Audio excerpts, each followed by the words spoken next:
Hello and welcome to the section of the Matlab tutor. Here we're going to explore the Symbolic Math Toolbox and how it can help you if you're dealing with complex arithmetic. I think you've seen the pattern with how I'm handling this stuff. I'm teaching you the core functionality of Matlab first, in this case with complex numbers, and then I teach you how it might apply to doing math symbolically. Usually that means keeping the answer exact. So let me give you probably the best example I can think of. Notice that when we did something like absolute value of a complex number, 3 plus 3i, all right? If you think about this in the complex plane, it's basically like this guy. We go 3 units in the real axis, 3 units up the imaginary axis. That lies at an angle of 45 degrees. So whenever we take the absolute value of this, let's actually change it. Let's find the angle. If we take the absolute value of this guy, of the angle of this guy, it should return 45 degrees. But of course, Matlab deals in radians, so what it's going to actually give you is 0.7854 radians. That is a approximated answer. That's a decimal answer in radians. All right. Now, if you take the same thing, the same calculation, but wrap it in the symbol operator, which we've talked about extensively before, then basically it's going to redo the calculation, but it's going to try, because it's wrapped into this, it's going to try to keep the answer exact. So when we do it again, it's pi over 4. Again, the answer's in radians, because MATLAB always deals in radians, but it keeps the answer symbolic. In other words, exact. This is an exact answer, pi over 4. That's an exact answer. 0.7854 is, even though it's good enough for most uses, it's not exact. It's a numeric approximation. Pi has infinite decimal spaces. The division by 4 means you get another number with infinite decimals. So it's trying to keep it exact. And you can play around with this. Of course, if you do 1 plus 1i and wrap it in the symbol, it's again going to be pi over 4, which is 45 degrees, because the angle is the same in both of these cases. All right, now what if you put a different kind of complex number, 1 plus 2i? Well, it's going to be a different angle, obviously.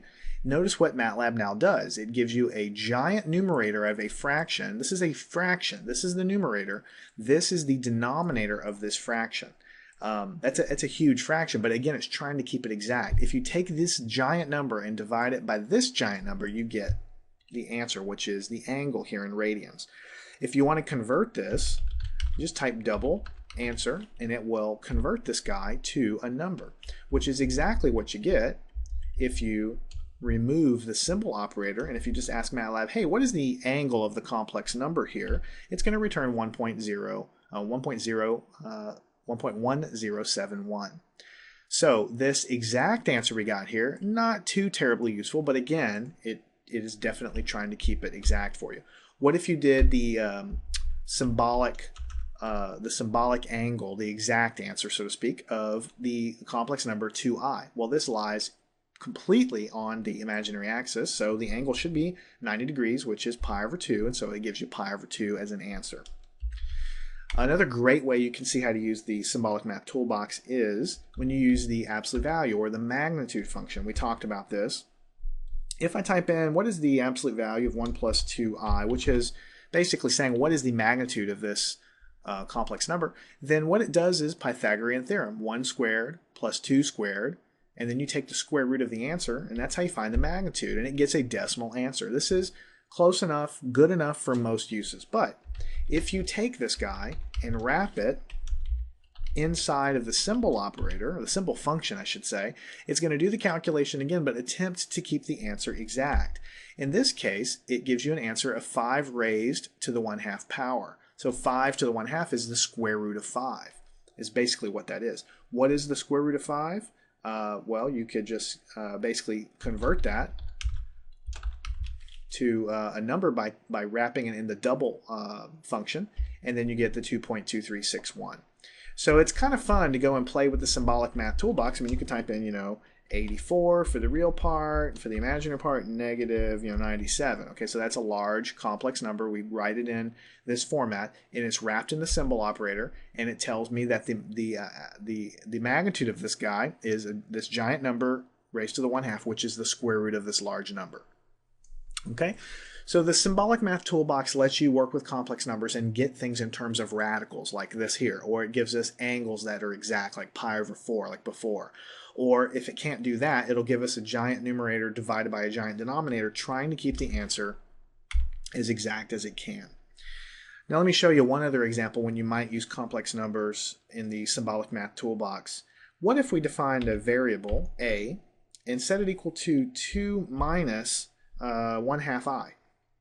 So we can do it like this, 1/2 I, 2 minus 1/2 I. So we hit enter, and MATLAB says, okay, this guy is 2 plus 0.5 I. All right, so that's what it would do if you were just typing it in normally. It's going to treat everything as a decimal. It's going to convert this fraction to a decimal, and then it would operate on everything numerically as a decimal. But now, instead of defining it like this, let's define the variable a again. Notice a is a numeric variable. Let's define it as a symbolic variable. Remember this command symbs, that takes variable a and it redefines it as a symbolic variable. Notice that it changes to a symbol here. It changed as soon as we redefined it. Now let's set a equal to the symbol 2 minus 1/2 I, like that. So what we're doing here is we're saying let's set the symbolic variable a equal to this complex number, but let's treat the complex number as an exact symbol, basically. So anything you want to be treated that way, you need to wrap it like that. Now whenever I hit enter, it doesn't respond with 2.00 plus 0.500 I. It returns with the exact value, 2 plus 1/2 I, or I over 2, because it's treating everything exact. Notice a is still defined as a symbol. That means it's going to try to do all calculations exactly. So this isn't going to make too much difference for stuff like a plus a, because you know that's easy. You add the real part, you add the imaginary part, and you get this guy right here. But what if you wanted to do something like a squared? A times a. So you would be multiplying a times a. You would be doing FOIL everywhere. You would have I over 2 multiplied by a bunch of stuff, and then you'd have to collect like terms and present the answer. So when we do it in terms of a symbol, a is now a symbol, the answer we get back is exact. We don't get a decimal here. We get 15 divided by 4, and we don't get some weird decimal here. We get an exact number 2i. So this is the real part. This is the imaginary part. What if you wanted to raise it to the third power? So a, this complex number, which again is still a symbol, here's the real part, 13 over 2. The imaginary part is basically 47 divided by 8. That's a fraction, and that's the imaginary part because it's 47 over 8i. So you could do crazy things like a to the power of 5 plus 2 times a to the third minus 10 times a squared. So this is something, and just to kind of keep it straight, I'll make it a little bit easier for you to read. So we have 2a to the third, and then we have 10a squared. This would be something that would take you a fair amount of time by hand. A to the fifth, you have to multiply it out, and then you'd have to do this, and you'd have to do this. Everywhere you get I squared, you have to treat it as -1, collect terms, deal with the fractions. MATLAB spits the answer out immediately. This is the real part, which is a negative number. This is the imaginary part. The imaginary part is 857 over 32. In fact, if we wanted to set and find out what the real part of the answer was, then it's going to give us exactly as a fraction the real part. If we wanted to know what the imaginary part was as an exact result, actually I'm going to get in trouble here because if I type in A and S, this is a good example of what to avoid. If I type in A and S now, it's going to use the last answer here. It's going to give me a guy of 0. What you really should do is set another variable b equal to what we did right here. So I can just highlight this. I can copy, Control-C, paste it down here. So variable b is now equal to the answer that I want to deal with. So the real part of b is given by that. The imaginary part of b is given by 857 over 32. I can do things like take the conjugate of the answer b if I'd like, and it's going to treat it all.